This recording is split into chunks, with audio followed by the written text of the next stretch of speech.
So dharma means something that sustains. Maintaining the dharma is very important. And to maintain dharma, one has to understand what the Lord wants or means by dharma. And then everything else will flow properly. So last time we covered all these verses.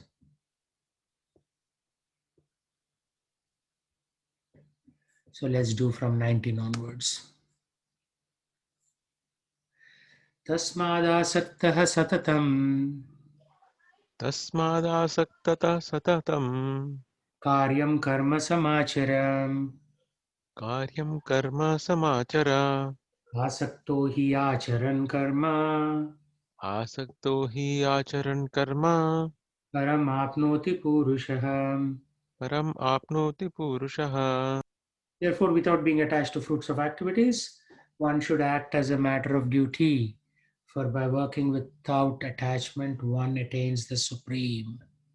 So, we are in Karma Yoga, chapter 3, and Lord is saying, act as a matter of duty without attachment. Because if you work with attachment, then you build karma. If you act as a matter of duty for the sake of the Supreme, then you don't build karma. So, whatever actions we do in the modern world, these are not even actions prescribed by the scriptures. These are called Ugra Karma. Like even the act of working in an office in the modern age is Ugra Karma because it's not really working for Krishna, right? Originally, working means you work on a farm, you grow enough vegetables and fruits and grain, you eat them and you chant Hare Krishna. That's it. You glorify God in your free time. Remaining time, you are working to grow food. But then we had industry, and now industrial revolution 2.0, 3.0. Now we are in industrial revolution 4.0, where everything is highly automated, causing a lot of elimination of jobs and all that. Yeah, I mean, even if it is creating jobs, right, in high tech, it is still not pleasing to the heart, because what's pleasing to the heart is satisfying Krishna. It is said in the scriptures, right? Atah tumbe dvijashreshta varnasama varnashrama vibhagasaha swanutistasya dharmasya samsiddhir haritoshanam. Samsiddhi means pleasing. Hari means Vishnu or Krishna. Toshanam. Um, so unless we satisfy Krishna, none of this thing is going to help us. So that's what it's boiling down to, right? So we have to work, but if it's not satisfying Krishna, then it's useless. So what does that verse mean? Ata pumbi dvija shreshta. Dvija shreshta. Dvija means of all the Brahmana, shreshta. Shreshta means most important. So here Parikshit Maharaj is addressing his guru, Sukadeva Goswami.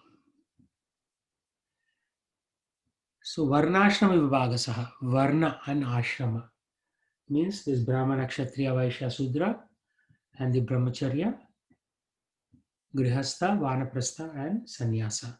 So we have to be in one of these 4x4 matrix slots.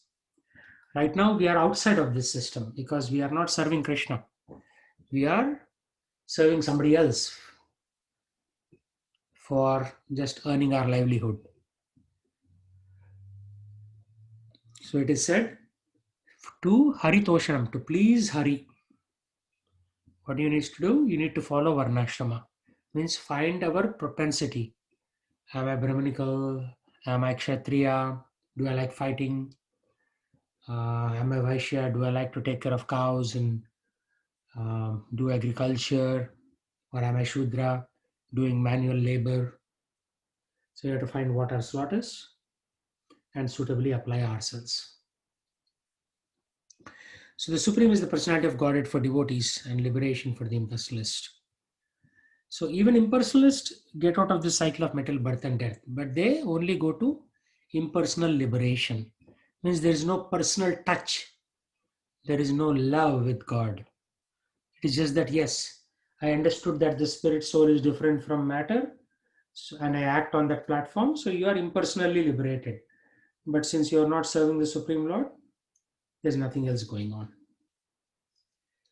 A person, therefore, acting for Krishna or in Krishna consciousness under proper guidance and without attachment to the result, is certainly making progress towards the supreme goal of life. Arjuna is told that he should fight in the battle of Kurukshetra for the interest of Krishna because Krishna wanted him to fight.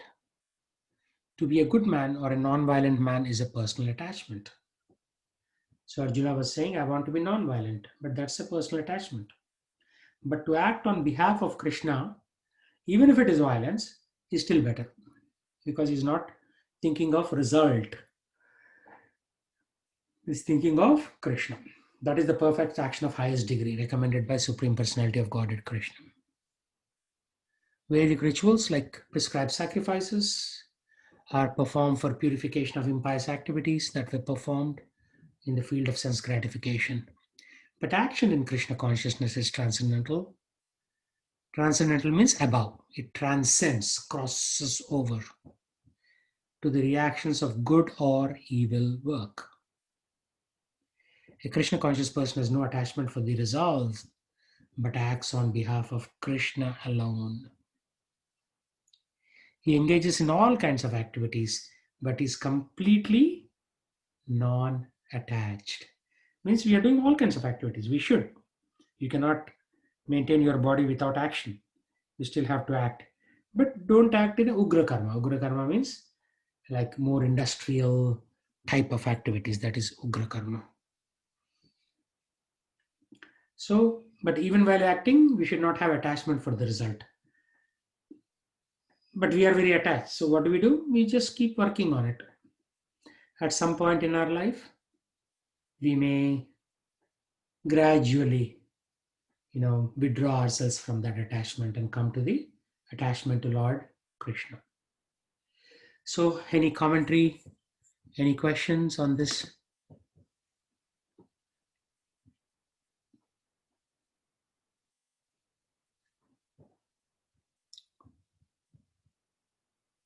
Any thoughts?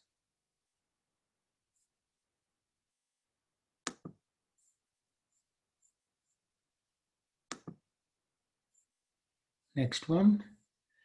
Karmanaiva hi samsiddhim कर्मणैव हि संसिद्धिम् ashtita janakadayah आस्थिता जयादयः lokasangrahamevapi लोकसङ्ग्रहमेवापि sampashyan kartumarhasi. सम्पश्यन्तुमर्हसि. Kings such as Janaka attained perfection solely by performance of prescribed duties. You can just become perfect just by doing your duties. That's it. Therefore, just for sake of educating people in general, you should perform your work. So Krishna is telling Arjuna because Arjuna is a king and all eyes are on Arjuna. What will this king do in this battle? Will he uphold dharma? How will he do it? So, just to educate people, one should perform work, which means Arjuna in this case should fight, and we in our case also should fight with matter, but with the eventual purpose of attaining liberation from matter and attaining to love of God. So they are two separate things. Liberation from matter you can attain. It is difficult, but you can attain. But it is somewhat very difficult to attain love of God because love of God cannot be purchased, with any amount of money. And that is what pleases Lord.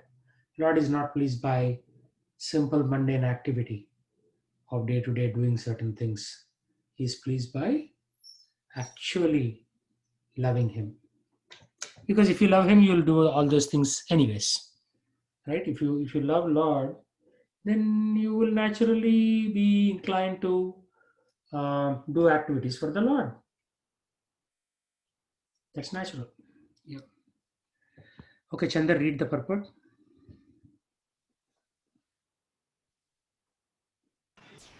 Can you hear me okay, Prabhuji? Yeah, you're good now. Okay. Kings like Janaka were all self-realized souls. Consequently, they had no obligation to perform the prescribed duties in the Vedas. Nonetheless, they performed all prescribed duties just to set examples for the people in general. Janaka was the father of Sita and father-in-law of Lord Sri Rama.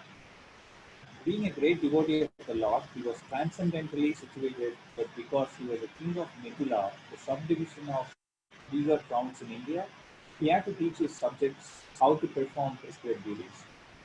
Lord Krishna and Arjuna, the Lord's eternal friend, had no need to fight in the battle of Kurukshetra, but they fought to teach people in general that violence is also necessary in a situation where good arguments fail. Before the Battle of Kurukshetra, every effort was made to avoid the war, even by the Supreme Personality of Godhead. But the other party was determined to fight. So, for such a right cause, there is a necessity for fighting. Although no one, although one who is situated in Krishna consciousness may not have any interest in the world, he still works to teach the public how to live and how to act. Experienced persons in Krishna consciousness can act in such a way that others will follow, and this is explained in the following verse. Yeah. Experienced people in Krishna consciousness can act in such a way that others will follow.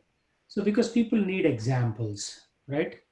Without example, we will, be lost. Even in the material world, when you want to implement something, you are saying, who else has done it? And can I do it or not? Right? Therefore, experienced persons can and should act in such a way that others will follow. Yad yadacharati shreshtas Yadyad acharati shreshtas tattadeva taro janah tattad evataro janaha sayat pramanam kurute sayat pramanan kurte lokastat anuvartate. lokastad anuvartate. Whatever action a great man performs, common men follow. And whatever standards he sets by his exemplary act, all the world pursues. Okay, Sheshdev, read the purport. Purport by Srila Prabhupada. People in general always require a leader who can teach the public by practical behavior. A leader cannot teach the public to stop smoking if he himself smokes. Lord Chaitanya has said that a teacher should behave properly before he begins teaching. One who teaches in that way is called Acharya, or the ideal teacher. Therefore, a teacher must follow the principles of Shastra, scripture, to teach the common man. They cannot manufacture rules against the principles of revealed scriptures. The revealed scriptures like Manu Samhita and similar others are considered the standard books to be followed by human society. Thus, the leader's teaching should be based on the principles of such standard Shastras. One who desires to improve himself must follow the standard rules as they are practiced by the great teachers. The Srimad Bhagavatam also affirms that one should follow in the footsteps of, Of great devotees. of great devotees, and that is the way of progress on the path of spiritual realization. The king or the executive head of a state, the father and school teacher are all considered to be natural leaders of the innocent people in general. All natural leaders have a great responsibility to their dependents. Therefore, they must be conversant with standard books of moral and scriptural codes. Yeah. So, leaders have great responsibility. Therefore, they must be conversant with standard books of moral and spiritual codes. So, leaders should know Manu Samhita. If you kill and eat an animal, you will have to take birth as the number of hairs on that animal's body, especially the cow. Right? So, if leaders themselves are not conversant with these laws, or they call them religion and just sidestep them, then what will happen? Nothing will happen, basically. That's the problem that we see in the modern world today. So also king is the executive head of the state. A father or school teacher, these are all considered natural leaders. So they should know this knowledge. If they don't know, what are they going to teach?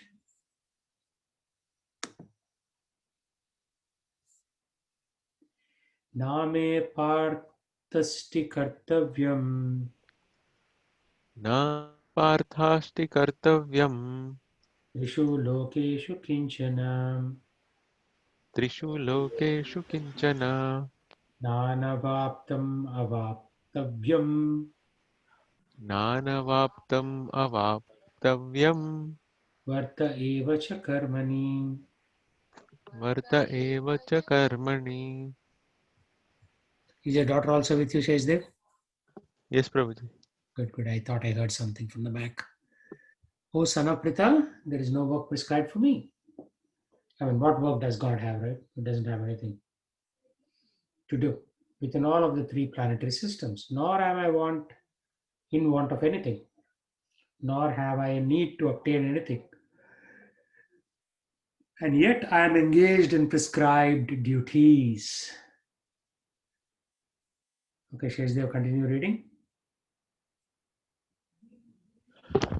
The Supreme Personality of Godhead is described in the Vedic literatures as follows.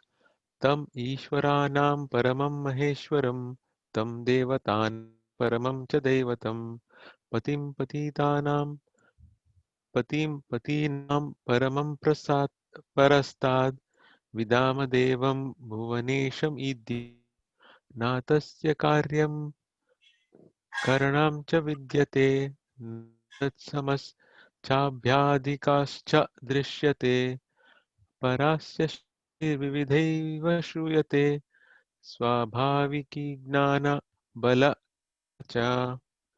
The Supreme Lord is the controller of all the controllers, all other controllers. He is the greatest of all the diverse planetary leaders. Everyone is under his control. All entities are delegated with particular power only by the Supreme Lord. They are not supreme themselves.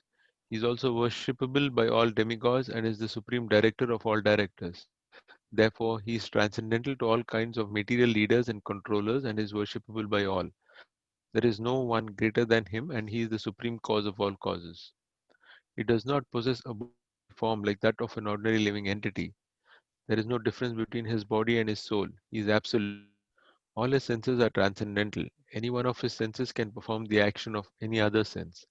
Therefore, no one is greater than him or equal to him. His potencies are multifarious, and thus his deeds are automatically performed as a natural sequence. Shveteshwar Upanishad, chapter 6, verse 7 and 8. Since everything is in full opulence in the personality of Godhead and is existing in full truth, there is no duty for the Supreme Personality of Godhead to perform. One who must receive the results of work some designated duty, but one who has nothing to achieve within the three planetary systems certainly has no duty, and yet Lord Krishna is engaged on the battle of Kurukshetra as the leader of the Kshatriyas, because the Kshatriyas are duty bound to give protection to the distressed. Although he is above all the regulations of the revealed scriptures, he does not do anything that violates the revealed scriptures. Yeah. So very nice points. This is one of the lines that Srila Prabhupada quotes always.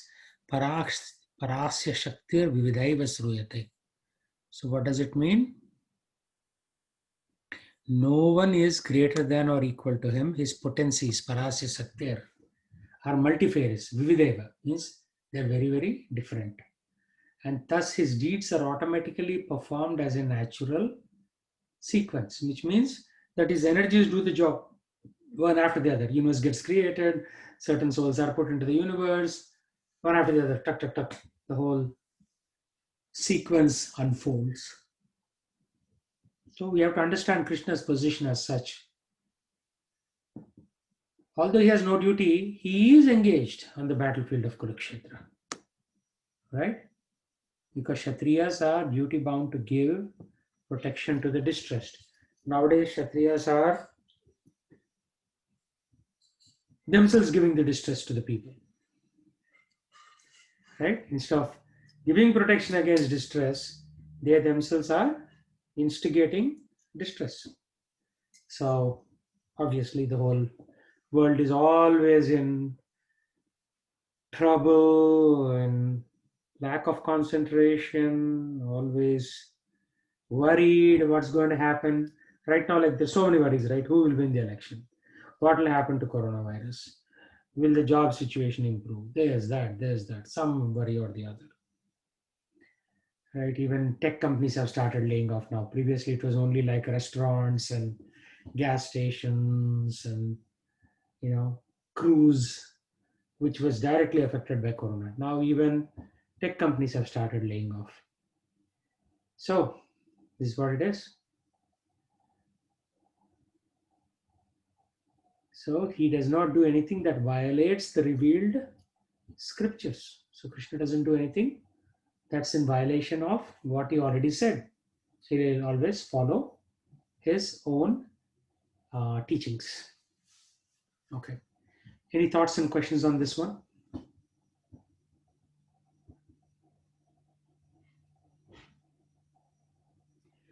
Okay. So let's chant and wrap up a little early today.